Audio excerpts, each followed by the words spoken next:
Hi guys, so news is this side and this side share approximately 2 brain cells, and therefore I am embarking on an adventure that takes quite a bit of willpower.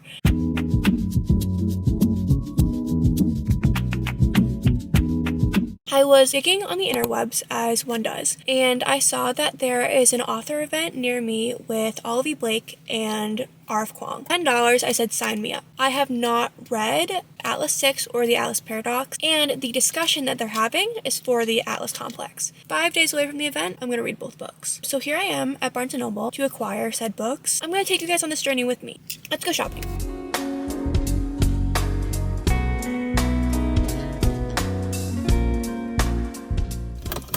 Okay, to recap, Barnes was a failure. They only had the Atlas Paradox, they did not have the Atlas 6. However, I did find success at Target. So we have the Atlas 6, Atlas Paradox, we are all good to go. We also grabbed Heartless by Elsie Silver. This is my favorite book in the Chestnut Spring series, and my best friend wanted to read it, so acquired that for her. Also got some provisions for the readathon that we are going to have. Cheetos Flaming Hot Minis. Look at these tiny little Cheeto Puffs in this little Pringles container. I also got these, which I've never tried. The True Fruit. They're peaches with cream. Peaches and cream. That makes sense. Don't know how much reading I'll get done tonight. Hopefully at least a little bit. Now we're all good to go. Bad news, folks. The font is small. Oh my gosh. Yeah.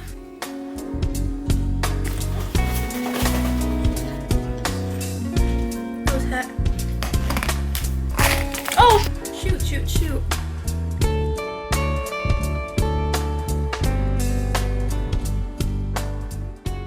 Good morning. Update on the Atlas 6. I've read 20 pages so far, but those 20 pages have been really good. I really enjoy the first character we've met. Obviously, we have 4 more to meet. This morning, I hit the gym. I just made some protein oatmeal. I have a full day of work ahead of me, but I'm gonna read on my lunch break. I'm also listening to Check and Mate by Ali Hazelwood. That is not a YA book. Whoever said it's YA was lying.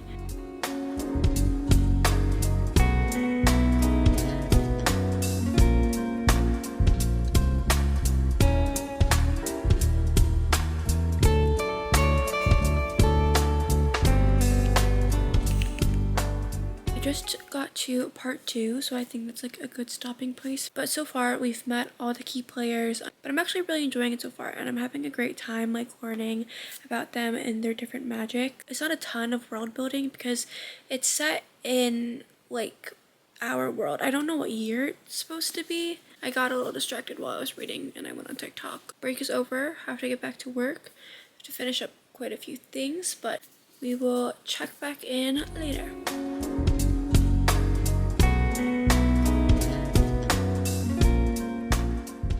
It's now nighttime. I just ate dinner. It is now 6:45. I'm only 40 pages into this book, so that seems like an issue. We're gonna do as much as we can before we fall asleep. Good news is that tomorrow for my workout, I'm just gonna do a dumbbell workout at home. Therefore, I can sleep in. Therefore, I can stay up and read. Very excited to keep going. It's very character driven so far, obviously, because the first 40 pages were just introducing us to our different characters, but I really like it. Good morning. It is so rainy, gloomy today. 8:08 in the morning. I'm exhausted. So, cracked open a Red Bull. Just going straight for the big guns this morning. Last night I stayed up and read a good chunk of the Atlas 6. I read to page 134. Actually, like usually when I'm tired at night, I don't bother being like, oh, just one more chapter. I was doing that with this book, and I don't know if it's because I'm like, I need to finish it. I genuinely am enjoying it, and like each chapter makes me want to continue to the next one. Also, if you see me wearing this sweatshirt every single day, mind your business. Yeah, that's about it. I won 134, which is pretty far in, but not far enough.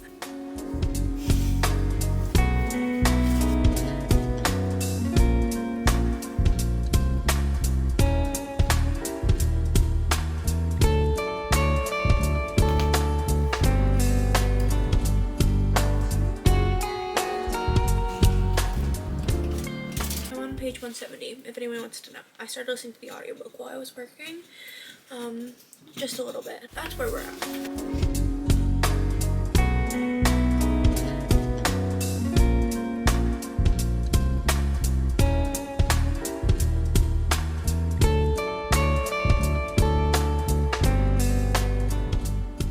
Good morning. I skipped a whole day of filming, but I did not skip a whole day of reading. I was just super busy yesterday. But yesterday I finished the Atlas 6. I actually listened to the entire rest of the book on audio. It's a great audiobook, but today is Friday, but tomorrow is the day of the event. That means we have today and tomorrow, because the event's not till 7, to finish the entire Atlas Paradox. I'm a little skeptical about that, but I think we might be able to do it. We're gonna get an audiobook, work while we listen, eat lunch while we listen, do everything while we listen, and that's just how it's gonna go today.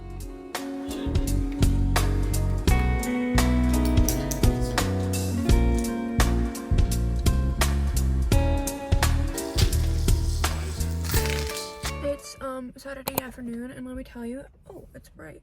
I am getting real tired of reading, I'm not gonna lie.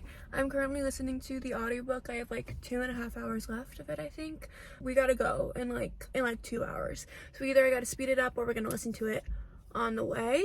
But I am just pulled up to Barnes & Noble because I'm hopefully going to get the 3rd book because obviously I want her to sign it. So let's go.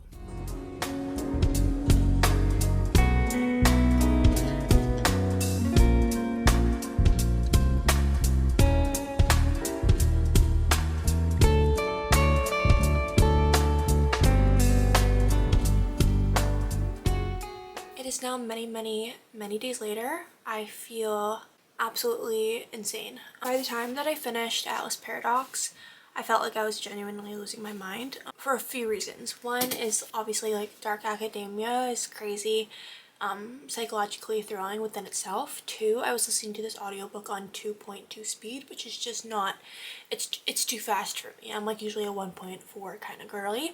Finished it when we were pulling into the parking garage to go to the Olivie Blake event. And the day after my puppy got spayed, and then I've had just like the most crazy week of work ever, so it's taken me a while to get back to this, but that means I've had some time to think about my thoughts. Atlas 6, Atlas Paradox were both great. I gave this one I think 4.5 or 4.75, and this one is a solid 4.25, and that's honestly probably just because of the way that I consumed it, which was too fast and too much. All over this series was fantastic, and Olivie Blake was so cool. Her and Arf Kwong, their banter at the event was so funny. I wish that I took more clips of it, but I was also really trying to be present in the moment. I did manage to get them all signed. I also got Masters of Death and One for My Enemy signed, and I got a signed copy of Yellow Face by Arf Kwong. Overall, it's just super successful, but I did like lose brain cells doing it. So let's just talk about the books real quick. The Atlas 6, which is the first book, characters are so compelling, and it's a very character-driven story. Like, it is dark academia at its finest. Like, when I think about fantasy and dark academia together in the same genre, this is like what it should be to me. I've read a few different fantasies that are also dark academia, and none of them have hit like this one does. There's so much meaning behind this book. I really just don't have the capacity to like dive into it, but if you look up interviews and things with Olivie Blake, she's very insightful and very purposeful with the things that she writes, and they're very unique. They're unlike anything I've ever read. I think like recently in the fantasy genre, there's kind of a blueprint that you see over and over again, and while it definitely works, and it definitely works for me, like I eat those books up, this totally broke out of that. It's very contemplative. There's like points that she's making, but they don't punch you in the face either. It's like something that you could sit down and like really talk about in like an English class, or it's something that you could just enjoy at surface level. So very much enjoy this book. The Atlas Paradox, the second book, I enjoyed just a tiny bit less. Just read it way too fast, and I didn't really have time to process like fully what was going on, and there were times that I was just like, I have no idea what's happening, and I'm not going to revisit this chapter. I'm just going to keep moving forwards. I felt like I was like on this time crunch, but truly I was not. If she said something that was a spoiler, I just did not want to be spoiled, and she didn't, so joke's on me. 1,100% without a doubt, like, Libby is my favorite character. She's designed to feel like you or your best friend or that girl that you know, like it's supposed to be someone that you like relate to and or root for, but also she's so deeply flawed and like can show you how deeply flawed that you can be as a person. It was also like so interesting. They talked about like the anatomy of a sex scene, of writing a good sex scene. Like, this really funny part, you can find this clip on TikTok because I've seen it on TikTok and I was there to experience it, was Arf Kwong was like, who is a literary rival that you have that you like think about and you admire their work and you also have erotic dreams about. And Olivie Blake was like, I'm gonna say you, and everyone was cracking up. Like, the two of them together are so funny, and I was so happy and honored to be there. But to round it out, I did want to take a break from the series, so I did not finish the Atlas Complex. I didn't even start reading the Atlas Complex. Definitely this year, but who knows when. This is also the Barnes & Noble one, by the way. I don't know why. I was afraid they were like not gonna have enough at the event, and I didn't pre-buy one either, so I went out and got this one. So now I have a Barnes & Noble exclusive edition, personalized and signed by Olivie Blake. I bet not a lot of people can say that.